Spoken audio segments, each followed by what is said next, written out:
అండి. అది నేను ఈఎంఐలో కన్వర్ట్ చేయమన్నా కదండి. 35,000 ఏమో ఔట్‌స్టాండింగ్ ఉందన్నారు. దాన్ని మొత్తం ఈఎంఐలో కన్వర్ట్ చేస్తే నేను పే చేసుకుంటా అని చెప్పాను మేడం. నేను ఈ కార్డ్ పైన ఉన్న నంబర్‌కి కాల్ చేసి చెప్పాను.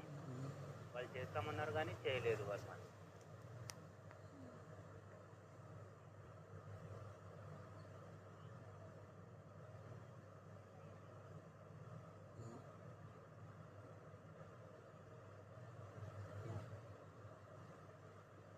అదే మేడం నేను నా దగ్గర అమౌంట్ లేదని నా అంతట నేనే కాల్ చేసి చెప్పినా మేడం. ఇప్పుడు 35,000 ఉందన్నారు.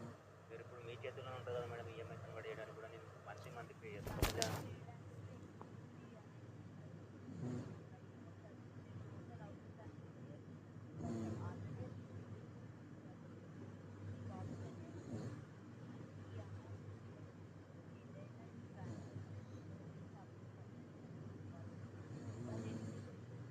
లేదు మేడం.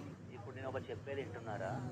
ఇప్పుడు ఆ 35,000 ఉందన్నారు కదా! దానికి ఇంట్రెస్ట్ పడ్డా ఓకే. ఇప్పుడు మీ చేతిలోనే ఉంటది కదా మేడం. మీరే ఉంటారు కదా చేసేది. ఇప్పుడు 35,000 అంటే నేను ఎట్లా తెచ్చి కట్టాలి మేడం చెప్పండి. నా దగ్గర ఇప్పుడు డబ్బులు లేవు. ఇప్పుడు నా దగ్గర డబ్బులు లేవు. నేను అందుకే ఈఎంఐలో కన్వర్ట్ చేయమని చెప్పిన. ఇప్పుడు మంత్లీ పే చేస్తుంటే కదా! అదే మేడం మీరు ఈఎంఐ కన్వర్ట్ చేస్తే మంత్లీ పే చేస్తా అని చెప్పినా కదా!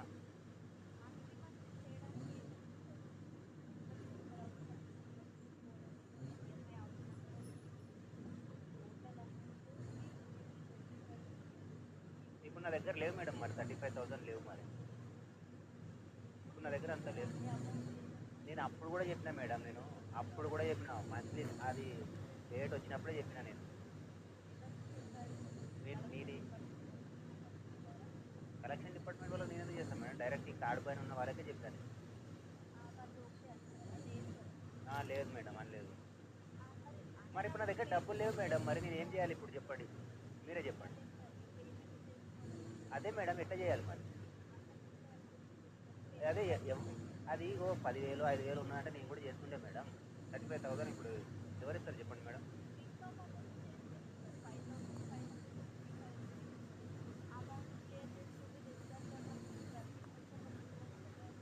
అంటే ఇప్పుడు 5,000 5,000 కట్టి ఇప్పుడు 35,000 నుంచి 5,000 మైనస్ అవుతుంది.